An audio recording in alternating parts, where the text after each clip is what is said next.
Hi and welcome to Hihu, and in this video we'll be looking at Uncharted 4: A Thief's End, a game that got released in May of 2016, a third-person action-adventure game. And in this video I'm going to review Uncharted 4, but in contrast to every review out there, let's talk about this game in comparison to the rest of the series, because as I played this I noticed a lot of changes, and I also think the game is very self-aware of the changes too. Playing this, I kind of notice a certain maturity and age to it, but we'll get into that in a moment. You'd have to be pretty out of it to not know what the Uncharted series are. To enlighten those that have been living under a rock, Uncharted follows the adventures of treasure hunter Nathan Drake. As adventure by adventure, he travels the world in search for lost cities and untold wealth. The original title came out in 2007, and I'll get around to reviewing that at some point, but let's get started with number 4. For those that are ultra sensitive, I'm gonna talk about aspects of the game that might be spoilery. However, I'm gonna try and word it all very vague for the heavier spoilers. Now, this game opens up with a combination of two of the intros from Uncharted 1 and 2. Uncharted 1 opens up with you having a tutorial fighting off pirates on a boat. Uncharted 4 opens up with you fighting off thugs on a boat. Uncharted 2 opens up with you in the middle of your journey and in deep peril, to then you have to play up until that point of time. Uncharted 4 does the same thing, and I think that's a polite nod and a subtle throwback to the origins of the series. To my surprise, it took a full hour though before I saw the intro credits, and this is when I started to notice something a little bit different was happening with this game. One of the main directors and writers of A Thief's End is Neil Druckmann, the director from The Last of Us, which is one of my favourite games ever, so I'm a little tad biased. However, the pacing was noticeably different from the start. The story follows the relationship between Nathan and his older brother Sam. The game's first few hours has you play 4 different timelines. Notably, you get to return and play as teenage Nathan, like you did in Uncharted 3. Having these timelines was to purely set up and establish the story. And as per Druckmann's treatment, we are given the result of awesome gameplay, rewarding downtime, and then longer than normal cutscenes. And it was around the 2 to 3 hour mark before I got to play the story that it had set up. Not complaining as I loved it, however this is a very different pace from the previous 3 titles. As soon as I finished playing Uncharted 4, I actually went back to play Uncharted 2, probably my favourite of the series, and I noticed a dramatic difference between A Thief's End and Among Thieves. The general format of gameplay from the earlier games flows from platforming, gunfights, downtime with platforming and conversations, sometimes a puzzle and then some fighting and generally a chase scene of some sort. The small little cutscenes were kind of put in between, most for around a minute or less, sometimes a small cutscene to just show you that the door needs to be unlocked from the other side. Uncharted 4's general format is pretty much what I just mentioned, but the platforming and downtime is far greater and a lot more longer cutscenes are thrown in. There's a time in the later half of the game that 2 characters are reconciling, and I think there were 3 cutscenes and 1 driving scene where they talk about the same topic. Obviously reconciling, but the build up to the final character development of that topic,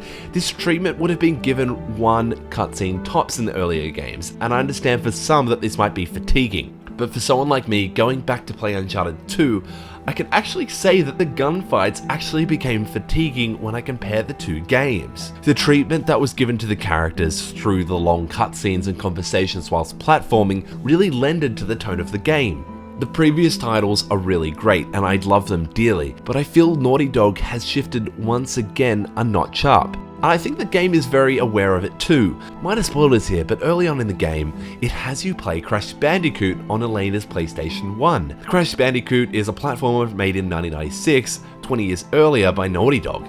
And it's well understood that Naughty Dog has been making games to match the maturity of their fan base. From kid-like platformers when I was growing up to these drama-filled action games. I'm 26 and to see a company make games appropriate to my age as I've gotten older is kind of a weird thing to see, but I feel like Uncharted 4 has been given this treatment in terms of maturing with its tone.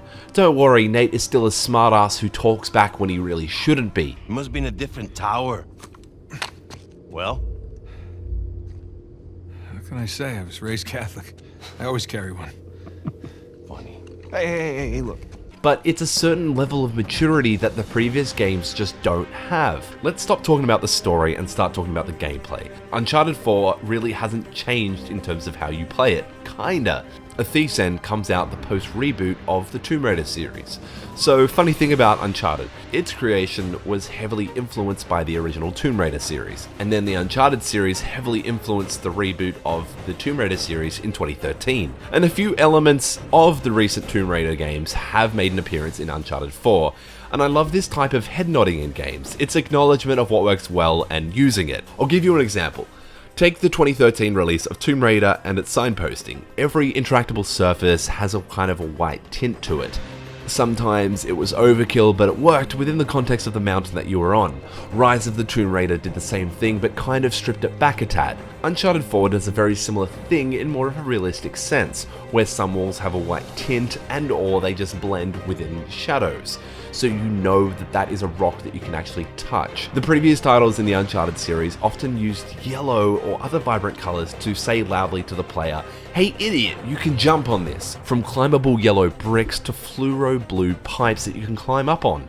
I think this kind of goes with the whole notion though that the games are growing up with the fan base. Another thing that this game did was further improve its stealth system. However, it kind of felt like something was missing. I'm a major fan of stealth, and the stealth in Uncharted 4 was functionally enjoyable. However, considering that Druckmann just made a game that you could pretty much play in stealth the majority of it, I find it interesting that he kind of took aspects of it out. So The Last of Us gave us the ability to throw objects to distract enemies. What's neat is that Rise of the Tomb Raider pretty much took the majority of these mechanics and also included and introduced environmental kills to the system. A Thief's End doesn't have this system. It simply has a hide in the bushes, grab the enemy, have an enemy near an edge, pull them off. It adopted a familiar visibility meter for your enemies and the ability to mark them. The setting and marking my abilities kind of felt like Far Cry 3 somewhat.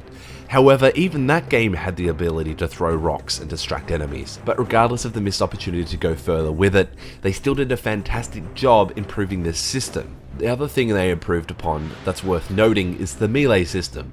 Jesus Christ, I'm not even sure what they intended to do with the melee system in 2 and 3. Especially 3, where you're fighting a few goons and you had to do the same boring punch-on with the same dude in different outfits all over the world. They clearly have taken the melee combat from The Last of Us and some cooperative fighting that you get with allies from the Batman ARKHAM series and adopted it into this game. The gunplay is as good as ever, destructible objects keep you on your feet, and the introduction of the rope allowed me to constantly be on the run and maneuver through the set pieces, fighting thug by thug, and it really lended to the genre being slightly more realistic. In previous games, you could often stay behind one cover, and even if you did move, for some reason I found blending in and out of cover and jumping from cover to cover really was a death wish, but they really nailed it in Uncharted 4.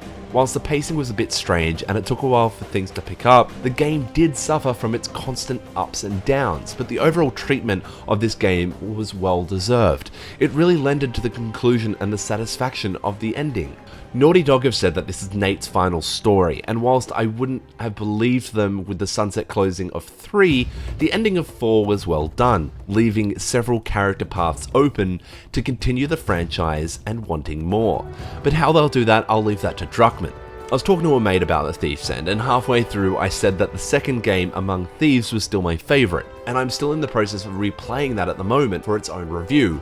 But as I've nearly finished 2, part of me feels that Uncharted 4 really topped this experience. And I think it has to do with the way the story was told, and how seamless everything felt. From platforming to locations to the combat, everything just worked. I can't speak for the multiplayer, and I'm just going to ignore it. These types of games, I've just always felt like they just shouldn't have multiplayer. So I'll leave multiplayer games for Overwatch. Anyway, let me know what you think of Uncharted 4 in the comments below. Have you played it? What did you like? Let me know what games you might want to see me review as well. I'm always adding games to my list, and having more than just myself now reviewing on this channel, hopefully we can get some more reviews out to you quickly. This is Shawnee Maurice from Hihu. Thanks for watching.